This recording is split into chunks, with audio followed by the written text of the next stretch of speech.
So hello friends, welcome to S T class six. आज हम class six के geography chapter 3 के motion of the अर्थ के question answer देखने वाले हैं। तो शुरुआत करते हैं। Answer the following question briefly.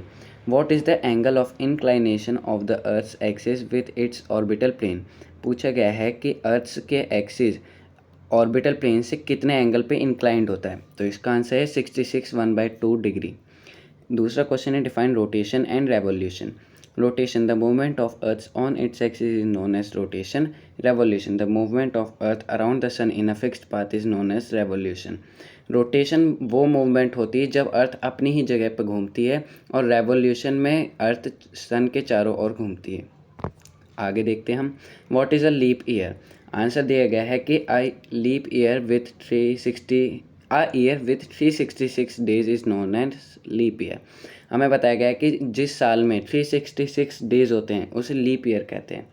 अगला क्वेश्चन है हमारा, differentiate between the summer solstice and winter solstice. तो आंसर है summer solstice. In summer solstice there is summer in northern hemisphere and winter in southern hemisphere which occurs on 21 June. और दूसरा है हमारा winter solstice. In winter solstice there is winter in northern hemisphere and summer in southern hemisphere 22 December. Summer solstice में northern hemisphere में summer होता है और winter जो है वो साउदर्न हेमिस्फेयर में होता है, और उसी का उल्टा विंटर सोल्स्टिस में होता है। नॉर्दर्न हेमिस्फेयर में विंटर और समर होता है साउदर्न हेमिस्फेयर में। आगे देखते हैं। What is an equinox. On 21 March and September 23 direct rays of the sun fall on the equator. At this position neither of the pole is tilted towards the sun, so the whole earth experiences equal days and equal nights. This is known as equinox. हमें बताया गया है कि 21 मार्च और 30 सितंबर को जो सन की raise है वो डायरेक्ट इक्वेटर पे पड़ती हैं। कोई भी उस टाइम पे जो पोल होता है वो सन की तरफ टिल्ट नहीं होता है। इसी की वजह से पूरे अर्थ में इक्वल डे और इक्वल नाइट होते हैं, और ऐसे दिन को इक्विनॉक्स कहा जाता है। अगला क्वेश्चन है, why does the southern hemisphere experience winter and summer solstice in different times than that of the northern hemisphere.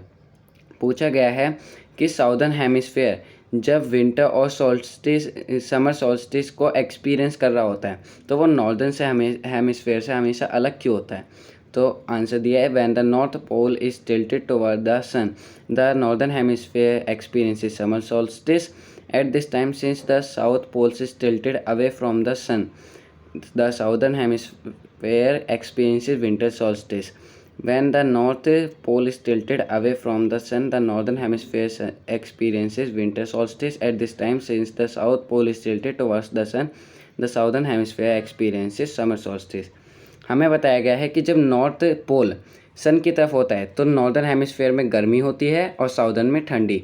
अब जब इसी का उल्टा होता है, जब नॉर्थ पोल दूर चला जाता है अर्थ से और साउथ पोल पास होता है, तो साउदर्न हेमिस्फेयर में तब गर्मी होती है और हमारे नॉर्थ हेमिस्फेयर में तब होती है वहाँ पर ठंडी।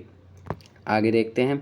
Y do the pole experience about 6 months of day and night 6 months of nights. The pole experience about 6 months of day and 6 months of night because of the tilt of the earth on its axis. Because of this tilt, each pole is tilted toward and away from the sun for about 6 months each. हमें बताया गया है कि जो पोल है, हमसे पूछा गया है कि पोल 6 महीने दिन और 6 महीने रात क्यों एक्सपीरियंस करते हैं। तो इसका रीज़न है कि जो अर्थ है उसके एक्सिस से वो 23 1/2 डिग्री पे टिल्ट है। इसी की वजह से नॉर्थ पोल जब सन की तरफ होता है तो लगभग वो 6 महीने के लिए डे एक्सपीरियंस करता है, और जब साउथ पोल होता है तब साउथ पोल जो है एक्सपीरियंस करता है डे, और इसी का उल्टा होता रहता है। आगे हमारा tick the correct option. The movement of the earth around the sun is, earth around the sun जब घूमती है तो उस मूवमेंट को हम रेवोल्यूशन कहते हैं। Direct rays of sun fall on the equator on, direct rays जो है वो कब सन पे अर्थ पे पड़ती है, वो है 21 जून। आगे देखते हैं। Christmas is celebrated in summer in, Christmas गर्मियों में कौन से देश में मनाया जाता है। तो इसका आंसर है ऑस्ट्रेलिया। आगे है, cycle of season is cause due to, जो अलग अलग मौसम हैं वो क्यों होते हैं, किसकी वजह से होते हैं। तो उसका आंसर है रेवोल्यूशन। आगे देखते हैं हमारा है फिल इन द ब्लैंक्स। पहला है a leap year has 366 number of days. दूसरा है the daily motion of the earth is known as rotation. तीसरा है the earth travels around the sun in a elliptical orbit. चौथा है the sun's rays falls vertically on the Tropic of Cancer on 21 June. पाँचवा है days are shorter during winter season. यहीं पर हमारे chapter 3 ख़त्म होता है। Thanks for watching.